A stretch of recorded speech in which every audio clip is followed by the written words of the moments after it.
people are doing 1031 exchanges, they're very nervous about finding, designating, and receiving the replacement property within the time frames allowed. Remember, you've only got 45 days to identify in writing what you want to receive and 180 days to complete the purchase. And both of those deadlines run concurrently from the day after the closing of the relinquished property. So, sponsors or syndicators of real estate investments have derived a new way to fashion real estate called a Delaware Statutory Trust. What they typically do is acquire a number of high-grade commercial properties in a little portfolio and have those titled under the name of the trustee of a Delaware trust. The advantage is that when people buy into those trusts, the beneficial interests in the trust are deemed to be an allocated interest in the underlying real estate. So if I contribute 15% of the purchase price, I would be deemed to be an owner of 15% of the underlying real estate.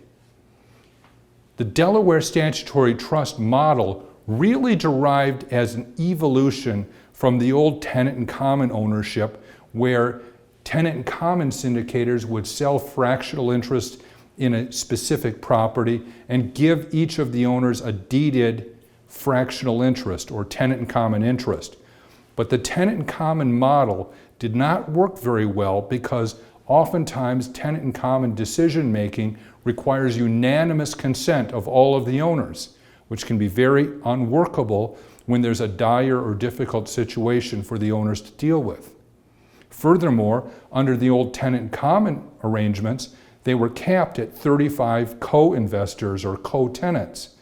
Under the Delaware Statutory Trust model, it's much more flexible, and furthermore, the administration or ownership is taken care of by one figurehead owner, the trustee of the trust. From a lender's perspective, it's much easier for a lender to get their arms around a Delaware Statutory Trust model because they only have one mortgagor to deal with rather than a plethora of co-owners in a tenancy in common arrangement.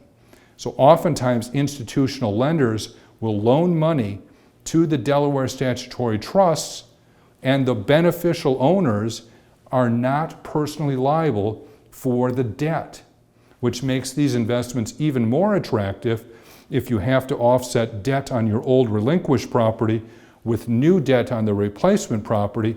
If you have to take out debt, it might as well be debt that you're not personally liable for.